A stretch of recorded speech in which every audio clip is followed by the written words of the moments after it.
नमस्कार, आप देख रहे हैं खबर 1 मिनट। आपके साथ मैं हूं ऋचा शर्मा। बुलेटिन में देखिए बिहार झारखंड की सभी बड़ी खबरें सिर्फ 1 मिनट में।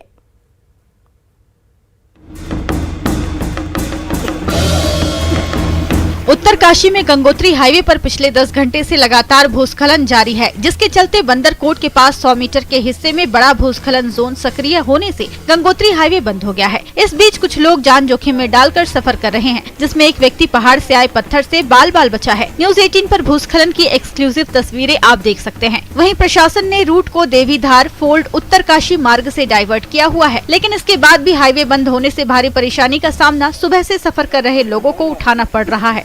उत्तरकाशी में रुक रुक कर बारिश हो रही है। बारिश के कारण मातली के पास बंदरकोट में गंगोत्री नेशनल हाईवे पर लगातार चट्टानी पत्थर गिरने से आवाजाही ठप है। यहाँ 2 दिन के भीतर राजमार्ग 3 बार बंद हो चुका है। बीती रात भी 11:30 बजे हाईवे यातायात के लिए बंद हो गया था। हालांकि मार्ग को आधे घंटे के अंदर बहाल कर दिया गया। बीती रात भी 11:30 बजे हाईवे यातायात के लिए बंद हो गया था। हालांकि मार्ग को आधे घंटे के अंदर बहाल कर दिया गया।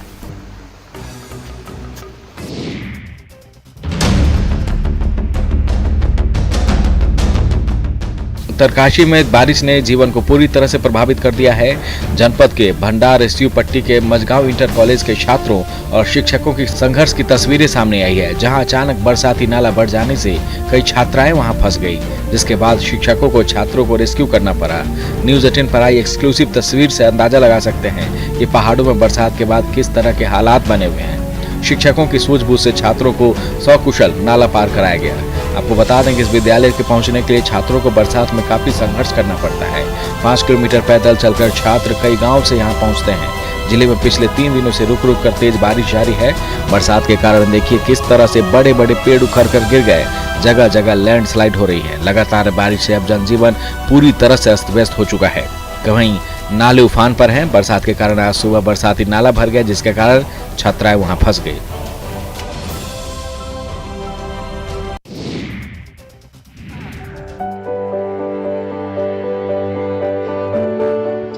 टीवी स्क्रीन पर दिख रहा ये दृश्य राजस्थान के किसी मरुस्थलीय इलाके का नहीं, बल्कि बिहार के औरंगाबाद जिले के मदनपुर प्रखंड का है, जहां के बनिया पंचायत के लोग अपने गांव में 2 किलोमीटर दूर से ढो ढो कर पानी ला रहे हैं। जिंदा रहने के लिए किसी तरह अपना गला तर रखने की यह जद्दोजहद अब इनकी नियति बन चुकी है, क्योंकि गाँव में ना तो कोई कुआं है और ना ही कोई हैंडपंप भी चालू है।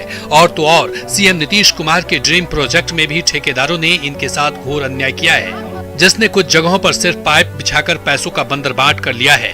पानी ढोटी बनिया पंचायत की इन महिलाओं से जब बात की गई, तब ये बिफर पड़े। उन्होंने बताया कि ये अपनी तथा अपने परिवार की जिंदगी यदि बचाना ही है तो पानी कहीं न कहीं से लाना ही पड़ेगा। उनका गुस्सा स्थानीय जनप्रतिनिधियों के भी खिलाफ था, जिन्होंने आज तक इनके साथ सिर्फ छलावा ही किया है। चुनाव के दौरान सब जवाब दिखाकर इनका वोट तो नेताओं ने जरूर ले लिया, मगर जीत के बाद फिर कभी इस तरफ लौट कर नहीं आए। वहीं अपने कंधों पर पूरे जिले के लोगों की प्यास बुझाने का जिम्मा संभाले पीएचईडी के अधिकारियों से जब बात की गई, तब इन्होंने अपना ठीकरा पंचायती राज्य पर फोड़ दिया और खुद को पाक साफ बता डाला।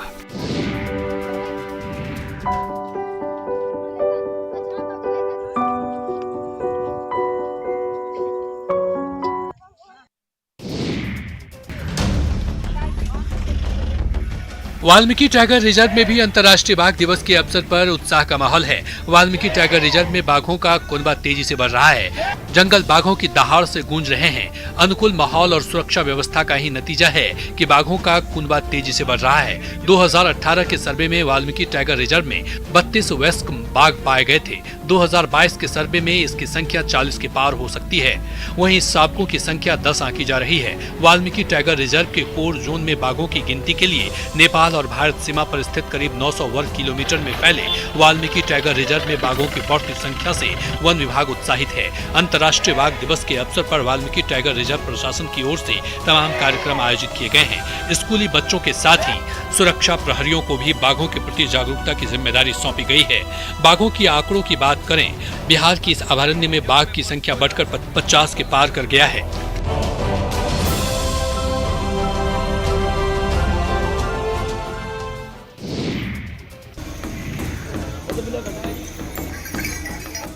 कोलकाता के हावड़ा से आए बमों की टोली 100 किलो वजनी केदारनाथ धाम मंदिर की प्रतिमूर्ति लेकर वैजनाथ धाम की ओर निकल पड़े हैं।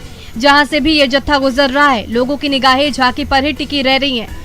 वैजनाथ धाम जा रहे कांवरियों को केदारनाथ धाम का भी दीदार हो रहा है। मुंगेर कच्ची कांवरिया पथ पर श्रद्धालुओं की भीड़ उमड़ रही है, जहां देखो भगवा रंग ही दिख रहा है। कोलकाता हावड़ा से आए 20 कांवरियों का जत्था पूरे श्रद्धा के साथ सुल्तानगंज से जल भरकर बाबा वैजनाथ धाम के लिए निकल पड़ा। पिछले 10 साल से ये सभी ऐसे ही बाबा के दर्शन करने के लिए बाबा धाम के लिए निकलते हैं। कोरोना काल के बाद पहली बार देवघर जा रहे हैं, जिसे लेकर लोगों में काफी उत्साह है। इस झांकी को बनाने के लिए थर्मोकोल, बांस और लोहा का इस्तेमाल किया जाता है, जिसका वजन लगभग 100 किलो है और इसे बनाने में करीब 20 दिन का समय भी लगता है। इन बमों ने 100 किलो वजनी बाबा केदारनाथ धाम मंदिर की प्रतिमूर्ति उठाकर सुल्तानगंज से जल भर वैजनाथ धाम के लिए मुंगेर कच्ची कांवरिया पथ से गुजरे तो 79 लोगों का सर बाबा की भक्ति में झुक गया। जत्था के कांवरियों ने बताया कि पिछले सालों से ही इसी तरह की कई धार्मिक चीजों की प्रतिमूर्ति बना बाबा धाम जाते हैं। आज वे केदारनाथ धाम का प्रतिमूर्ति बना अपने कंधे पर लिए जा रहे हैं। 2 साल के बाद उन्हें बाबा के दर्शन करने का मौका मिलेगा और वो काफी खुश हैं।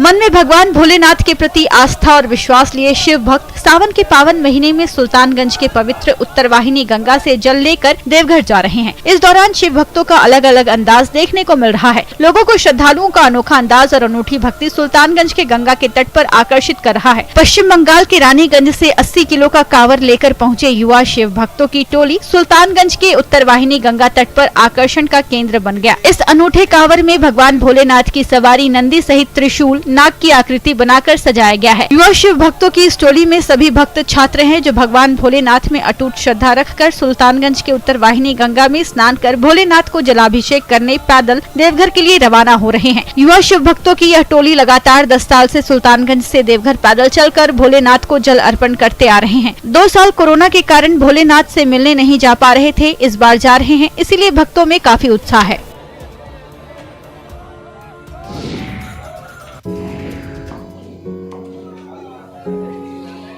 हर एक शहर की अपनी एक अलग पहचान होती है। देवनगरी देवघर की भी अपनी पहचान है।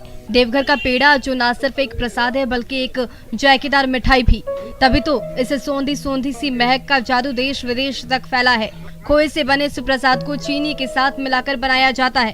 पहले ये पेड़ा लोहे के बर्तन में कारीगरों द्वारा कई घंटों की मेहनत से बनाया जाता है, लेकिन अब हाथ की जगह मशीनों ने ले ली है। लेकिन अब भी इसकी खुशबू में कोई बदलाव नहीं आया। तभी तो भक्त सिर्फ अपने ही नहीं बल्कि पड़ोसियों के लिए भी पेड़ा ले जाना नहीं भूलते। देवघर में पेड़ा का कारोबार तकरीबन सावन में ही 10 करोड़ से ज्यादा होता है। इसे बनाने का भी नया तरीका है, जिसकी वजह से इसके स्वाद की याद लोगों को सालों तक रहती है। दूध से पहले खोया बनाया जाता है, फिर इस खोए को धीमी आंच पर पकाया जाता है। पहले इसे बनाने के लिए लोहे की कढ़ाई में हाथों से भूना जाता है, लेकिन समय के साथ मशीनें आई और अब मशीनों से पेड़ा बनाया जाने लगा, जिसमें मेहनत कम लगती है, लेकिन इससे इसकी खुशबू और जायके में कमी नहीं आती। काफी समय तक इसे चीनी के साथ मशीनों में घुमा घुमा कर पकाया जाता है और सौंधी खुशबू आने पर इसे उतार लिया जाता है। बाद में इसे हाथ से पेड़े का आकार दिया जाता है। 2 साल के लॉकडाउन के बाद इस बार सावन का मेला लगा है और 2 साल बाद दुकानों में श्रद्धालुओं की भीड़ भी लग रही है। पेड़ा कारोबारी से काफी उत्साहित है।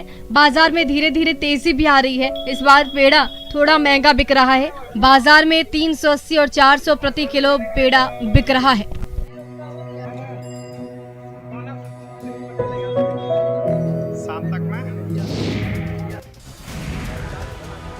सीतामढ़ी के रुन्नी सैदपुर के भोले भाले ग्रामीण जालसाजों के जाल में फंस गए हैं। फंसे भी ऐसे कि अब जान पर बनाई है। जिन्होंने एक साथ लाखों रुपए देखे तक नहीं, उन्हें लाखों में कर्ज चुकाने के लिए दबाव डाला जा रहा है। चकदुनाई गांव के लोग तो परेशान हैं ही। जो लोन उन्होंने बैंक से लिए ही नहीं है, उन्हें चुकाएंगे क्यों और चुकाएंगे भी तो कैसे, किसी के कुछ समझ ही नहीं आ रहा। शायद जो इन ग्रामीणों को समझ सकते थे, उन्होंने ही चुप्पी साध रखी है। दरअसल कुछ दिन पहले सरकारी योजना का लाभ दिलाने के नाम पर कुछ ठग गांव वालों से मिले थे। प्राइवेट बैंक के अधिकारी बनकर जालसाजों से ग्रामीणों के कागज पर अंगूठे के निशान और हस्ताक्षर ले लिए थे। भोले ग्रामीण इन जालसाजों के मकर जाल में यहीं फंस गए। अब जिन्होंने सरकारी योजना दिलाने का वादा किया था, वो इलाका छोड़कर फरार हो गया है और छोड़ गया है गाँव वालों के नाम पर बैंक लोन की किस्त। और अब बैंक अधिकारी इन ग्रामीणों से किस्त की वसूली में लग गया है, लेकिन इन ग्रामीणों के पास पैसे हैं ही नहीं, तो देंगे कैसे।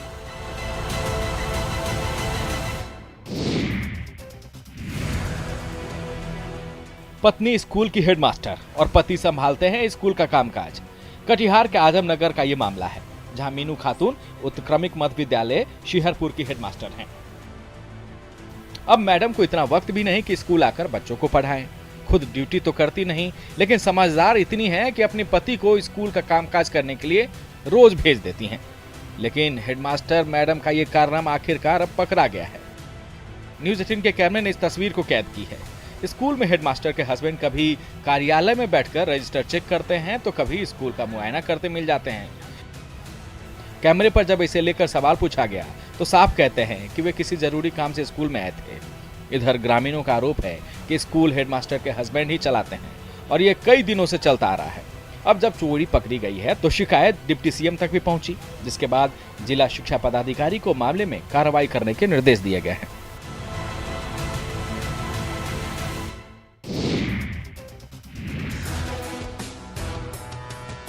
झारखंड के कई इलाकों में बारिश की बेरुखी से लोग परेशान हैं और जिन इलाकों में कुछ बारिश हुई भी है वहां खाद के लिए लोग जूझ रहे हैं। खेती का समय है लेकिन खाद मिल नहीं रहे। गोड्डा में किसानों की कुछ ऐसी ही हालत है। जिले में खाद की जमकर कालाबाजारी हो रही है। दुकानदार के साथ कई लोगों ने भारी मात्रा में खाद खरीद रखे हैं और उनकी कालाबाजारी कर रहे हैं। ऐसे लोगों पर ही नकेल कसने के लिए कृषि विभाग सक्रिय हो गया है। इसी क्रम में गोड्डा में कृषि विभाग और पुलिस की टीम ने छापेमारी कर एक घर से हजारों बोरा खाद जब्त किए हैं। दरअसल ठाकुरगंगटी थाना क्षेत्र के बनियाडीह में अवैध खाद के भंडारण की जानकारी मिली थी, जिसके बाद ये छापेमारी की गई। बनियाडीह के चंदन कुमार शाह के यहाँ चोरी छिपे खाद बोरियों में उतारे जा रहे थे। इसकी सूचना विभाग को मिलने पर कृषि विभाग के अधिकारियों के साथ थाना प्रभारी ने छापेमारी की। वहीं मामले को लेकर ठाकुरगंगटी थाना में केस भी दर्ज किया गया है। पुलिस की मदद से छापेमारी कर खाद जब्त कर लिया गया है। हालांकि खाद कहां से आया था इसका अब तक पता नहीं चल सका है।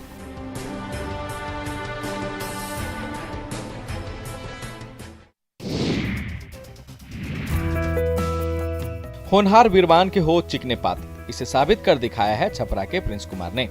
पॉलिटेक्निक कॉलेज मढ़ौरा में पढ़ने वाले प्रिंस ने सोलर प्लेट से चलने वाली साइकिल बनाकर साबित कर दिखाया है कि सीमित संसाधन के बावजूद अगर कुछ करने का जज्बा हो तो दिक्कतें हौसलों के बीच नहीं आती।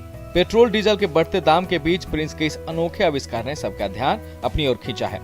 सोलर प्लेट से चलने वाली साइकिल की खास बात यह है कि ये ई स्कूटर की तरह काम करती है, यानी इस साइकिल को चलाने में कोई खर्च नहीं आता। साइकिल में लगे सोलर पैनल से ऊर्जा लेकर इसकी बैटरी चार्ज होती है, जिससे पर्यावरण को कोई नुकसान भी नहीं पहुंचता। सोलर प्लेट से साइकिल बनाने वाले प्रिंस कहते हैं कि यात्रा के दौरान लोग सौर ऊर्जा से अपनी साइकिल को चार्ज कर सकेंगे, जिससे इनकी मेहनत और पैसे दोनों बचेंगे। कॉलेज के छात्रों ने स्मार्ट कूड़ेदान भी बनाए हैं, जो बिना छुए खुल जाते हैं और कूड़ा डालने के बाद अपने आप वह बंद हो जाता है। इसके प्रयोग से संक्रामक बीमारियों से भी बचा जा सकता है।